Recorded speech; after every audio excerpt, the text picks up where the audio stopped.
Minsan hinahanap ko ang entablado, ang tinig na maririnig ng marami. Akala ko roon nagsisimula ang tawag mo sa aking buhay.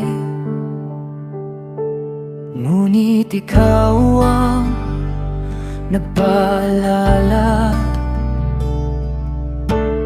bago ang posisyon at pangalan.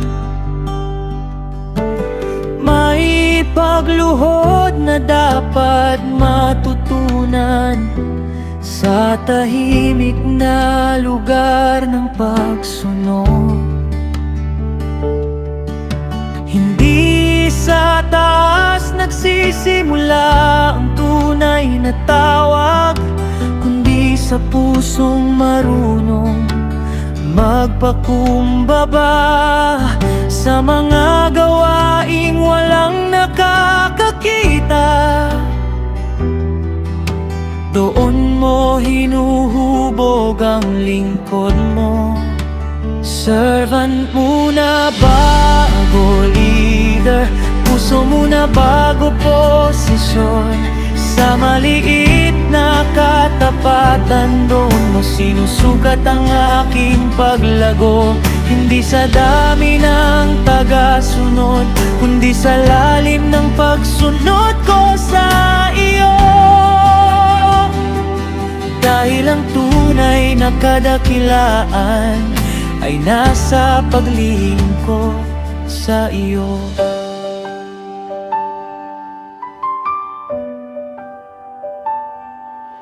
May mga gawain na tahimik lang,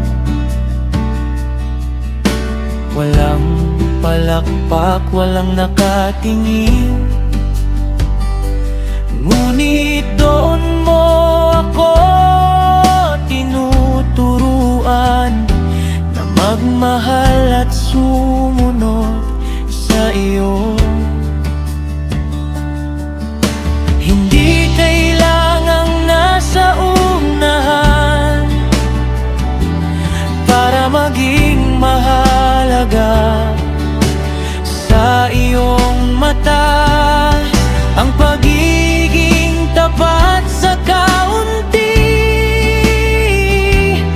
ay mas mahalaga sa kaharian mo.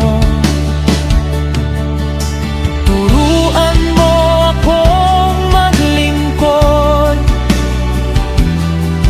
nang walang hinahanap na kapalit. Dahil ang puso ng isang lingkod ay handang magbigay ng buong buo.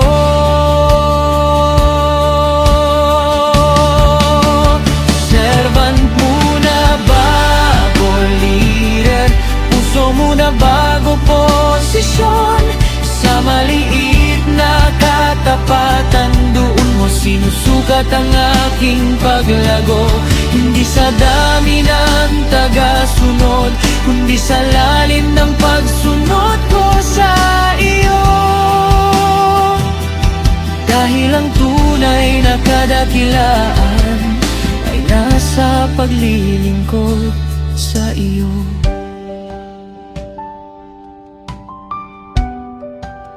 Jesus, ikaw ang aking halimbawa, hari na nagpakababa. Tinuruan mo akong magmahal sa paraang walang hangganan.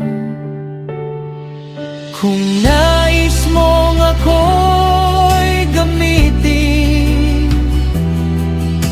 hubugin mo muna ang puso ko na maging lingkod mo ng tapat.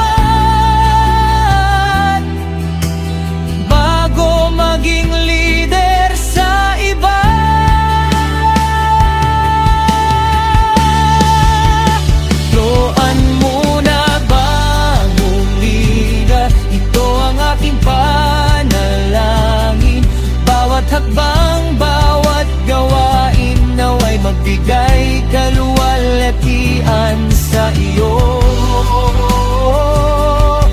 Hindi ko hinahanap ang taas, kundi ang puso mong kalooban.